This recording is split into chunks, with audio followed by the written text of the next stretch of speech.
Olá, pessoal! Sejam bem-vindos a mais essa nossa conversa. Hoje o nosso foco é uma glândula que, olha, todo mundo já ouviu falar, mas que tem um funcionamento de uma complexidade fascinante: a tireoide. Exato. A gente recebeu um material bem detalhado e, ao analisar, fica claro que ela é tipo o grande maestro do ritmo do nosso corpo. Com certeza. E a nossa missão aqui é tentar entender uma coisa que parece um paradoxo. Como é que um sistema tão poderoso, que controla o nosso metabolismo, nossa energia, não sai do controle? Como ele não causa um superaquecimento ou um congelamento total? Essa é a pergunta de $1 milhão.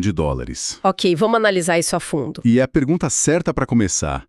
Porque, sabe, antes de a gente falar de qualquer doença, de hipertiroidismo, de hipotiroidismo, a gente precisa entender a beleza do sistema funcionando bem. O equilíbrio, né? O equilíbrio, a fisiologia normal, é um sistema de controle de uma elegância que, olha, é impressionante. E entender essa base é o que permite, lá na frente, identificar onde foi que a coisa desandou. Perfeito. Então, para começar a entender essa engenharia, vamos para a peça principal. A imagem que me veio do material é quase poética, sabe? Uma borboletinha posada na frente do pescoço, abraçando a traqueia. É uma ótima imagem. E é exatamente isso. Ela fica ali, na frente do pescoço, bem acessível, e tem esses dois lobos. Por isso a gente chama de bilobular. Parece uma borboleta mesmo. E essa borboletinha é uma potência, né? O foco do material que a gente viu está em dois hormônios principais que ela produz: o T3 e o T4. Isso, T3 e T4. Que, à primeira vista, parecem irmãos, quase gêmeos, mas a dinâmica entre eles é bem mais complexa, não é? Há muito mais.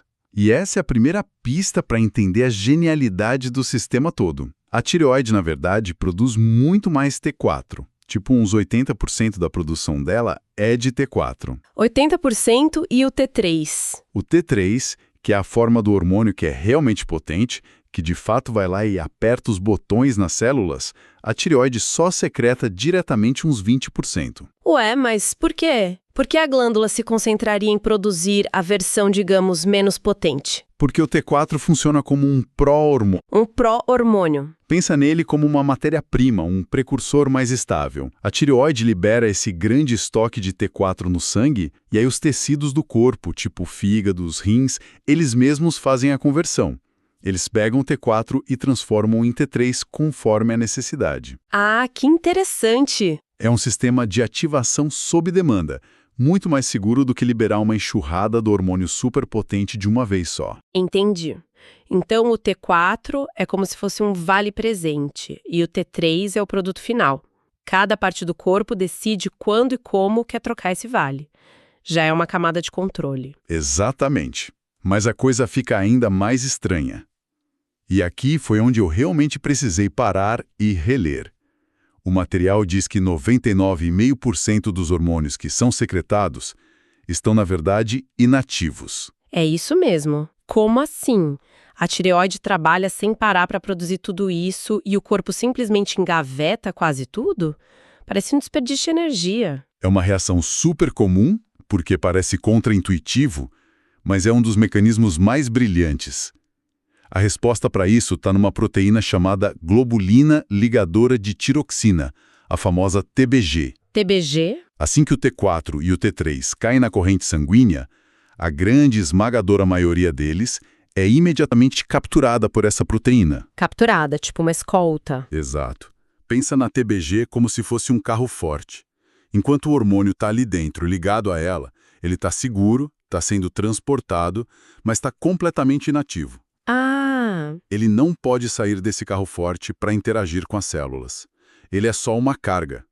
Apenas aquela fração minúscula que fica circulando a pé, digamos assim, os hormônios livres, é que estão metabolicamente ativos. Então, de tudo que é produzido, só aqueles 0,5% que estão livres é que, de fato, importam para o nosso metabolismo no dia a dia. Precisamente.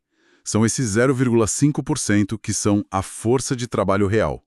O que é fascinante é que esse reservatório gigante de hormônios ligados funciona como um buffer, sabe? Um estoque de liberação lenta. Um amortecedor. Isso, um amortecedor. Se o corpo precisa de um pouco mais de hormônio ativo, um pouquinho se desliga da TBG e fica livre. Se precisa de menos, o contrário acontece. Isso evita picos e vales perigosos. Não é desperdício, é um sistema de estabilização muito sofisticado. Nossa, isso muda tudo. Por isso que nos exames de sangue se pede muito o T4 livre, então. É por isso. Porque é esse valor que reflete o que está de fato acontecendo no corpo, e não o que está guardado no depósito. Não é sobre o quanto você tem no banco, mas o quanto você tem na carteira para gastar agora. Perfeita analogia. Então vamos conectar os pontos. Qual o efeito prático desse 0,5% de dinheiro vivo hormonal no corpo? Eu gostei da analogia do pedal do acelerador. É por aí. É a melhor analogia que existe. O T3 livre é a força que o pé aplica nesse pedal. E essa pressão tem 3 efeitos principais, que o material detalha super bem. Certo. Primeiro, ele regula a taxa metabólica basal, ou seja, a velocidade com que cada célula sua queima energia só para se manter viva. O motor em marcha lenta. Isso. Mais T3, a marcha lenta fica mais acelerada. Menos T3, mais lenta. E isso explica muita coisa, né? Aquela sensação de estar ligado no 220, ou o oposto, se arrastando o dia todo. Totalmente. Qual o segundo? O segundo é o estímulo à síntese de proteínas. Proteínas são os tijolos de construção do corpo. Então, os hormônios tiroidianos são essenciais para construir e reparar tecidos. Músculos, enzimas, tudo isso. Tudo. E o terceiro, que é importantíssimo, é a influência no crescimento e desenvolvimento, principalmente no sistema nervoso central durante a infância. A tireoide é fundamental para a maturação do cérebro. É impressionante, dá a impressão de que quase qualquer queixa geral, tipo cansaço, mudança de peso, dificuldade de concentração, pode ter um dedo da tireoide no meio. Muitas vezes tem. E isso nos leva de volta à nossa questão inicial. Se esse acelerador é tão poderoso, como o corpo garante que o pé não vai ficar pressionando até o fundo o tempo todo? Como o sistema sabe quanta pressão aplicar? É aí que a coisa fica mais complexa, né? Porque não é só a tireoide decidindo sozinha. Existe toda uma cadeia de comando por trás. Uma hierarquia, perfeitamente colocado. É uma hierarquia de comando que começa lá no cérebro, no CEO de todo o sistema endócrino, o hipotálamo. O chefão. O chefão. Ele fica monitorando o tempo todo. Quando ele percebe que o metabolismo está precisando de um empurrão, ele libera um memorando químico, um hormônio chamado TRH. Certo, TRH. E esse memorando vai para quem? É um memorando super direcionado. Ele desce um andar na hierarquia e vai direto para a mesa do gerente, a glândula pituitária, ou hipófise. Que fica logo abaixo do hipotálamo. Exato. O TRH é a ordem do CEO para o gerente. E o gerente, a hipófise, entende a mensagem e libera o seu próprio hormônio no sangue, o famoso TSH. Hormônio estimulador da tireoide. O nome já diz tudo. Exatamente. O TSH é a ordem de serviço que viaja pelo corpo. Ah, então o TSH é um mensageiro que vai bater na porta da fábrica, que é a tireoide, e dizer: pessoal, ordem lá de cima, podem ligar as máquinas e aumentar a produção. É essa a sequência. Hipotálamo, o CEO, manda TRH para a hipófise, a gerente. A hipófise manda TSH para a tireoide, a fábrica. E a fábrica produz T4 e T3. Uma cascata de comando bem clara. Ok, a cadeia para acelerar está clara, mas e o freio? Como o sistema evita a superprodução? E aqui está a parte mais elegante do projeto todo. O que a gente chama de feedback negativo. É um sistema de freios automático. Que se regula sozinho? Se regula sozinho. Os próprios produtos finais, o T4 e o T3, são um sinal de freio. Quando os níveis deles no sangue aumentam, eles circulam de volta para o cérebro e avisam o hipotálamo e a hipófise. Tipo um pissão comprida. Exato. Eles basicamente dizem para o CEO e para o gerente: olha, já temos hormônio suficiente aqui embaixo, podem diminuir o ritmo das ordens. Ah, que genial! Então os próprios produtos desligam a linha de produção lá na origem. É um ciclo. Mais T4 e T3 no sangue significa menos TRH e menos TSH. Com menos estímulo, a tireoide produz menos. Se os níveis caem, o freio é liberado e o ciclo recomeça. É um balé hormonal, um equilíbrio que se ajusta a cada segundo do dia. Uau!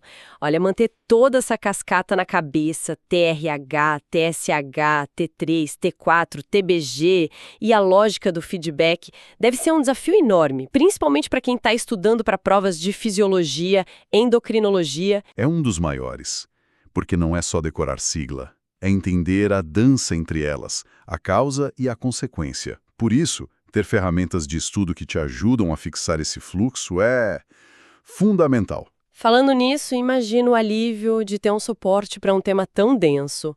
Se você é estudante e quer se preparar de verdade, entra agora em medicob.com.br, baixa o app e aproveita o maior banco de questões do Brasil. É uma ajuda e tanto. Com certeza. Lá tem provas anteriores de todas as instituições, questões comentadas, resumos, aulas completas e até flashcards prontos para revisar onde quiser. É o tipo de ajuda que faz a diferença entre só decorar e realmente entender, né? Sem dúvida. Bom, depois de desvendar todo esse mecanismo, vamos amarrar as pontas. A imagem que fica é a da tireoide não como um simples acelerador, mas como parte de um sistema de controle de cruzeiro sofisticadíssimo. O exército de reserva, que são os hormônios ligados, e a pequena, mas poderosa força de elite que está em ação, os hormônios livres. Perfeito. E, por fim, a solução do nosso paradoxo. O que impede o sistema de sair do controle é esse elegante sistema de feedback negativo, uma cadeia que se autorregula de forma contínua. E com base em tudo isso que o material nos mostrou, isso levanta uma questão importante, sabe? Qual? Se um sistema de feedback tão preciso, com tantos elos, é o que nos mantém em equilíbrio, o que acontece quando só um desses elos falha? Se o problema não for na fábrica, a tireoide, mas no gerente, a hipófise, ou até no CEO, o hipotálamo? Verdade. Isso nos faz pensar em como a saúde é, no fundo, uma cascata de eventos perfeitamente sincronizados. A beleza desse equilíbrio também revela a nossa fragilidade. Mostra como a falha de uma pecinha, por menor que seja, pode desregular todo o sistema.